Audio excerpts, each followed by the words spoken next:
पितृदोष है, ये आपको कैसे मालूम पड़ेगा?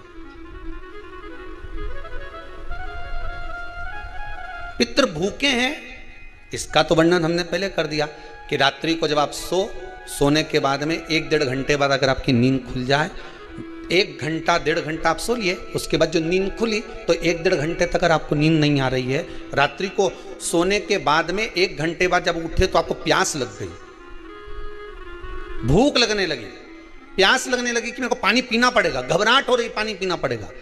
1-1.5 घंटे सोने के बाद अचानक नींद खुले और आपको प्यास लगे, समझ लेना आपके पितृ भूखे हैं और प्यासे हैं।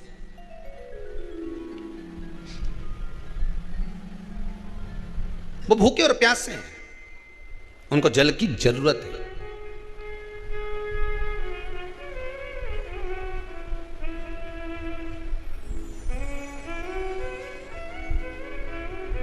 किसी भी नदी में, सरोवर में, कुंड में, बावड़ी में, तालाब में, आप तीर्थ में जाकर जब स्नान करते हैं तो स्नान करने के बाद एक काम का नियम बना लो कि अपने हाथ की अंजलि में जल लेकर अपने पूर्वजों को देना।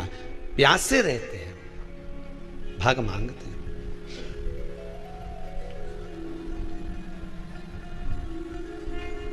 भाग प्राप्त करना।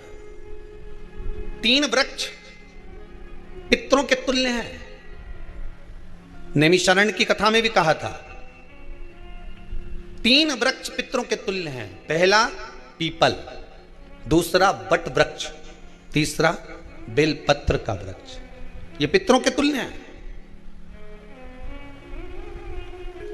अगर आपको रात्रि में नींद नहीं आ रही है, ऐसा लगता है कि रात्रि को 1 घंटा 1.5 घंटा सोने के बाद कुछ गलत गलत विचार आने लगते हैं, नींद सुबह 3 बजे तक 4 बजे तक नहीं आती, 4 बजे के बाद फिर नींद आती है, तो एक प्रैक्टिकल जरूर कर देखना।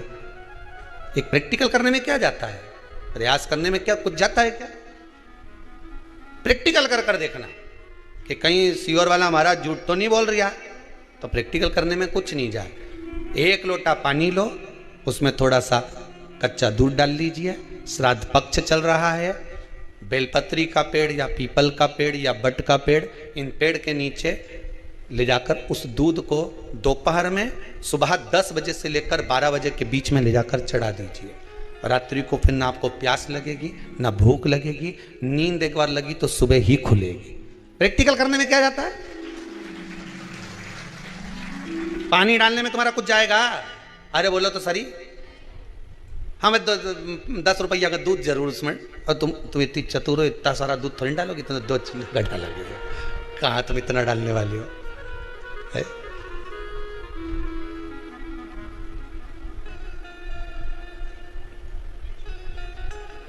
कहा बहुत चतुर लोग हो रहे संसार में हो, भले पूजन पाठ नहीं करे पर कहीं का एकदम मिलने आ जाए ना, क्या अम्मा जी है क्या पाठ कर रही है, फिर वो भी बैठ गई तुरंत, अभी तो सोई थी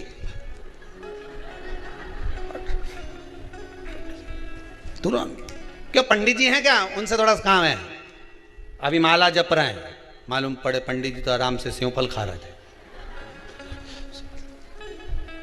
अब प्लेट सोफा के नीचे घुसे तुरंत।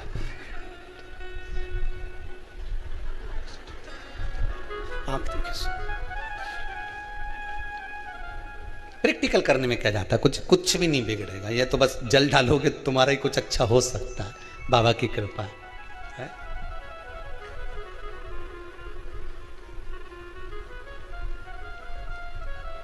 3 वृक्ष पितरों के तुल्य हैं।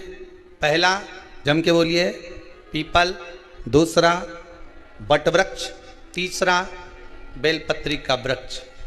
तीनों पीपल के वृक्ष में 52,000 ब्राह्मण एक साथ निवास करते हैं, इसलिए पितृतुल्य है। बट वृक्ष ब्रह्मा जी के मस्तक से बना, इसलिए पितृतुल्य है। और बेलपत्री का वृक्ष माता पार्वती जी के अश्रु से बना, जब आंसू गिरे थे माता जगत जननी जगदम्बा पार्वती के, उस समय पर पितृलोक में हलचल उत्पन्न हो गई थी, हमारी नातिन की आंख में आंसू कैसे आ गए।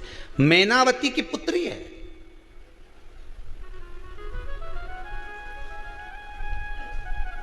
पितरों की नातिन, इसके अश्रु कैसे गिर गए? पार्वती जी ने कहा, ये आंसू नहीं, मेरा पुण्य भाग प्रकट करती